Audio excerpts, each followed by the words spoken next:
В заголовках новостей часто встречаются взлеты и падения биткоина и других валют. Однако там, где есть способ заработать, обязательно появляются и те, кто на этом наживается. Так называемые скамеры, то есть мошенники. Они скупают малоизвестные токены, это криптовалюта, а потом распространяют эксклюзивную информацию, что эта монета вот-вот вырастет в цене. Люди скупают токен, из-за чего он и вправду дорожает. И в ту же минуту скамеры продают все токены. А сама валюта просто-напросто обесценивается.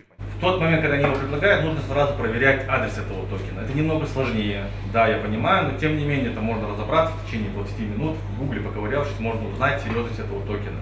То есть на каких биржах он зависит, какие биржи планируют его зависеть. То есть, грубо говоря, если там какие-то там серьезные биржи, такие, например, как CoinGecko, там, Bitfinex или еще что-то, их залистили, это не значит, что монета серьезная. Монета серьезная, если ее залистил Binance, если ее залистил Coinbase. Ингушское криптосообщество поэтапно рассказывает участникам встречи, как распознать мошенников и принцип скам-проектов. По статистике, большинство проектов стремительно развиваются, но закрываются, не просуществовав и несколько лет. Если информация о разработчике проекта скрыта, то вы уже должны понимать, что что-то там не так. Потому что, когда проект серьезный, ну, как по человеческим качествам вы понимаете, если проект серьезный, то человеку хочется себя как бы агитировать, показывать себя, потому что как бы ему есть что показать.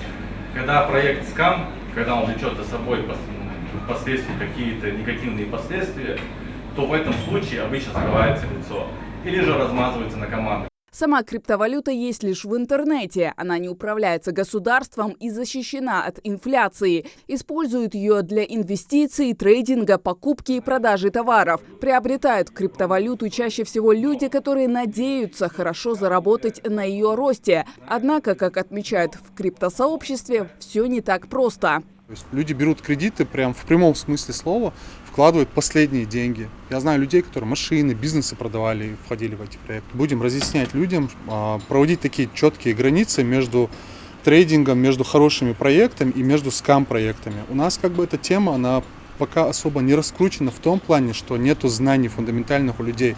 На встрече собралось свыше 40 человек. Здесь есть как новички в сфере трейдинга, так и те, у кого есть немалый опыт. Криптовалютой я начал заниматься где-то полгода назад, потому что мне понравился теханализ вообще рынка, разбираться в истории самой монеты. К примеру, если мы возьмем любую криптовалюту, например, тот же самый биткоин, почему мы не можем расценивать ее как большую компанию? Потому что у нее своя история, свой бюджет.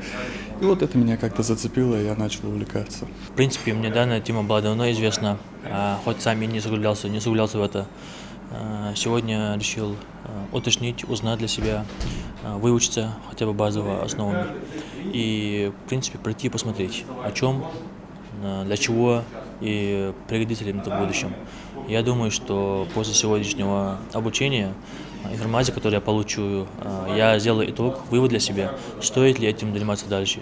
Встреча подходит к концу, но организаторы обещают, это не последнее мероприятие. В планах сделать такие встречи постоянными, чтобы познакомить и объединить единомышленников. Хава Газикова, Мухаммад Дарсигов, Новости 24.